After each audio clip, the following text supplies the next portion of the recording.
السلام علیکم۔ چلیے آج سنتے ہیں کہ کافروں کے ساتھ کس طرح سلوک کیا جائے گا۔ چلیے شروع کرتے ہیں۔ ٹاپک ہے کافر کی ذلت۔ بسم اللہ الرحمن الرحیم۔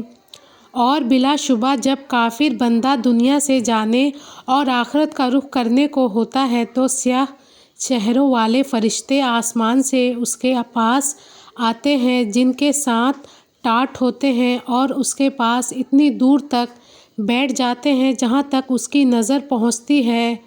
پھر ملک الموت تشریف لاتے ہیں یہاں تک کہ اس کے سر کے پاس بیٹھ جاتے ہیں۔ پھر کہتے ہیں کہ اے خبیث جان، اللہ کی ناراضگی کی طرف نکل۔ ملک الموت کا یہ حکم سن کر روح اس کے جسم میں ادھر ادھر بھاگی پھرتی ہے، اس لیے ملک الموت اس کی روح کو جسم سے اس طرح نکالتے ہیں جیسے بوٹیاں بھننے کی سیخ بھیگے ہوئے اون سے صاف کی جاتی ہے، یعنی کافر کی روح کو جسم سے زبردستی اس طرح نکالتے ہیں جیسے بھیگا ہوا اون کانٹے دار سیخ پر لپٹا ہوا ہو اور اس کو زور سے کھینچا جائے۔ پھر اس کی روح کو ملک الموت اپنے ہاتھ میں لے لیتے ہیں اور ان کے ہاتھ میں لیتے ہی دوسرے فرشتے پل جھپکنے کے برابر ہی ان کے پاس نہیں چھوڑتے، یہاں تک کہ فوراً اسے لے کر اس کو ٹانٹوں میں لپیٹ دیتے ہیں جو ان کے پاس ہوتے ہیں، اور ان ٹانٹوں کو ایسی بدبو آتی ہے جیسے کبھی کسی بدبو زدہ سڑی ہوئی مردہ لاش سے دھرتی پر بدبو پھوٹی ہو۔ وہ فرشتے اسے لے کر آسمان کی طرف چڑھتے ہیں اور فرشتے کے جس گروہ پر بھی پہنچتے ہیں وہ کہتے ہیں کہ یہ کون خبیث روح ہے۔ وہ اس کا برے سے برا وہ نام لے کر کہتے ہیں جس سے وہ دنیا میں بلایا جاتا تھا کہ فلاں کا بیٹا فلاں ہے، یہاں تک کہ اسے لے کر پہلے آسمان تک پہنچتے ہیں اور دروازہ کھلوانا چاہتے ہیں مگر اس کے لیے دروازہ نہیں کھولا جاتا، جیسے اللہ جل شانہ نے فرمایا ہے سورہ اعراف میں۔ ان کے لیے آسمان کے دروازے نہ کھولے جائیں گے اور نہ وہ کبھی جنت میں داخل ہوں گے جب تک اونٹ سوئی کے ناکے میں نہ چلا جائے، اور اونٹ سوئی کے ناکے میں جا ہی نہیں سکتا، اس لیے وہ بھی جنت میں نہیں جا سکتے۔ پھر اللہ تعالیٰ فرماتے ہیں کہ اس کو سجین کی کتاب برے اعمال والے دفتر میں لکھ دو جو سب سے نیچی زمین میں ہے، چنانچہ اس کی روح وہاں سے پھینک دی جاتی ہے۔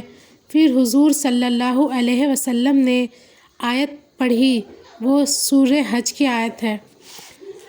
اور جو آدمی اللہ کے ساتھ شرک کرتا ہے گویا وہ آسمان سے گر پڑا، پھر چڑیوں نے اس کی بوٹیاں نوچ لی یا ہوا نے اس کو بہت دور کی جگہ میں لے جا کر پھینک دیا، پھر اس کی روح اس کے جسم میں لوٹا دی جاتی ہے اور اس کے پاس دو فرشتے آتے ہیں اور اسے بٹھا کر پوچھتے ہیں تیرا رب کون ہے؟ وہ کہتا ہے ہائے ہائے مجھے پتہ نہیں۔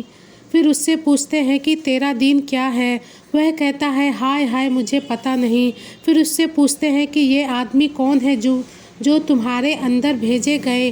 وہ کہتا ہے ہائے ہائے مجھے پتہ نہیں۔ جب یہ سوال و جواب ہو چکتے ہیں تو آسمان سے ایک منادی آواز دیتا ہے کہ ہم نے جھوٹ کہا، اس کے نیچے آگ بچھا دو اور اس کے لیے دوزخ کا دروازہ کھول دو۔ چنانچہ دوزخ کا دروازہ کھول دیا جاتا ہے اور دوزخ کی گرمی اور گرم لو آتی رہتی ہے اور قبر اس طرح تنگ کر دی جاتی ہے یہاں تک کہ اس کی پسلیاں بھیج کر آپس میں ادھر کی ادھر چلی جاتی ہے، اور اس کے پاس ایک آدمی آتا ہے جو بدصورت اور برے کپڑے پہنے ہوئے ہوتا ہے، اس کے جسم سے بری بدبو آتی ہے۔